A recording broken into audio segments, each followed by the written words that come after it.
Y lo que yo espero de la escuela y lo que esta escuela me está dando es que mis hijas aprendan a utilizar sus instrumentos personales para desarrollar toda su potencia y todas sus capacidades. Y este colegio, esta escuela, la Biznaga, da esa oportunidad.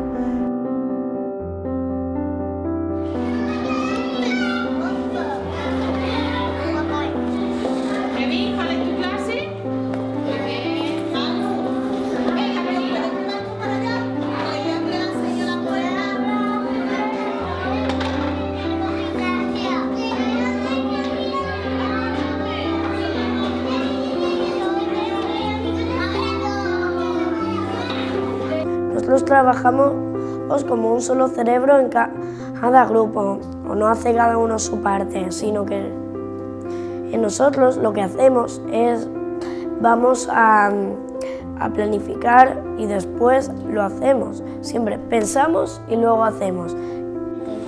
No malgastar el agua. Respetamos el agua. Utilizar el agua solo cuando es necesario. Hacemos proyectos y vamos hablando por grupo y entonces sabemos cómo se sienten las otras personas y cómo son. Y ahí todas las clases nos ponemos de acuerdo y damos propuestas de las normas. Y hacemos asambleas en el patio porque en el colegio no cabemos en una clase, los hacemos en el patio. El agua es nuestra amiga. Hay que cuidarla. Reutilizaremos todo el agua que podamos. Son situaciones que, por ejemplo, se le ocurre a una clase y la clase lo comparte con todo el colegio, y si es una situación problemática, pues la podemos ver, investigamos, se reparten los trabajos por clase y hacemos las exposiciones.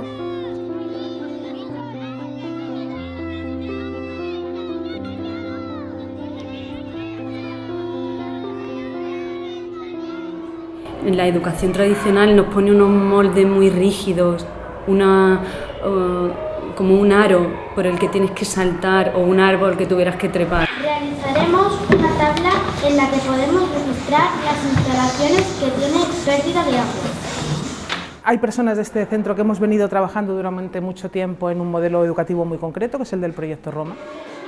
¿Qué pretendemos concretamente? ¿Qué pretendíamos? Pues pretendíamos tener un alumnado que supiera actuar correctamente, pero que primero hubiera pensado todo y eso lo hiciera a través del lenguaje y de las normas. Lo que pretendemos fundamentalmente es que sean personas autónomas. ¿Cómo lo hacemos? Dándole la voz y dándoles la participación, pero no dándoles directamente la voz, sino decir, tenéis la posibilidad de resolver cualquier situación problemática que se os plantee en vuestra vida. Entonces les enseñamos la manera, la estrategia de resolver esas situaciones problemáticas. Y si alguien no está de acuerdo, levanta la mano y hablamos de lo que no está de acuerdo. Y el argumento más poderoso, pues claro, es el que se dice, porque no vale decir, pues yo esto porque sí. Tienes que dar tu argumento, si no es válido no pasa nada, porque de los errores, como muy bien ha dicho antes Noé, aprendemos. Este centro yo diría que se caracteriza en gran medida por cómo normaliza las relaciones entre alumnos con independencia del hándicap de cualquier chico o chica, ¿no? Eso es fundamental. 3 años nos va a contar de qué vamos a hablar.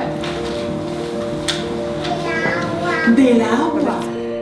Si estamos convencidos de eso, de que un niño, una niña, un compañero, una compañera puede aprenderlo todo, puede hacerlo todo, si nos ayudamos, automáticamente un centro educativo da un vuelco, cambia, porque ya es cambiar la flecha.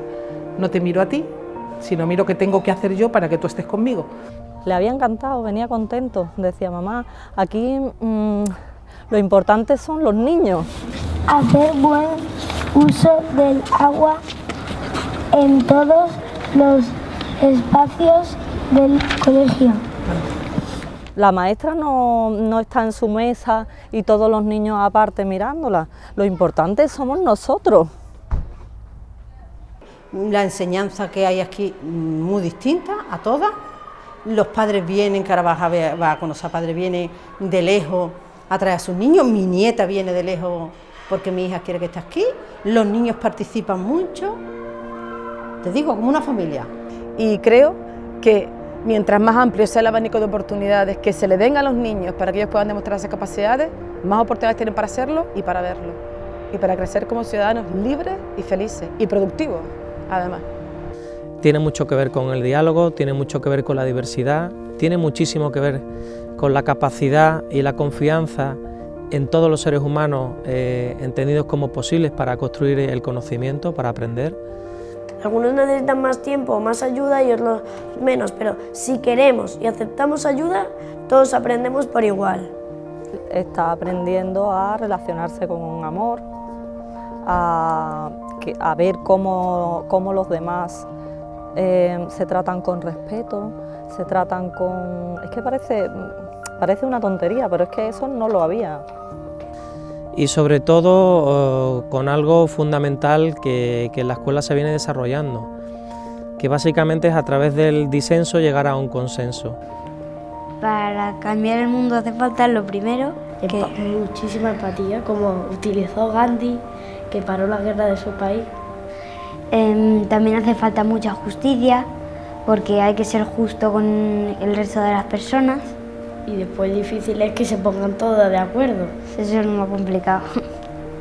Desde la etapa primaria, desde infantil, se está generando un valor de respeto hacia esa diversidad y está forjando de alguna manera la personalidad de un ser humano que a futuro sin duda solo le va a traer beneficios, que es colaborar desde cualquier ámbito posible, sin ninguna barrera que a priori predetermine cómo tiene que clasificar a nadie, ¿no? Aquí construyen. Es que tú a un niño le das un lápiz y le dices haz, y tú alucinas con el resultado del niño, aprendes del niño.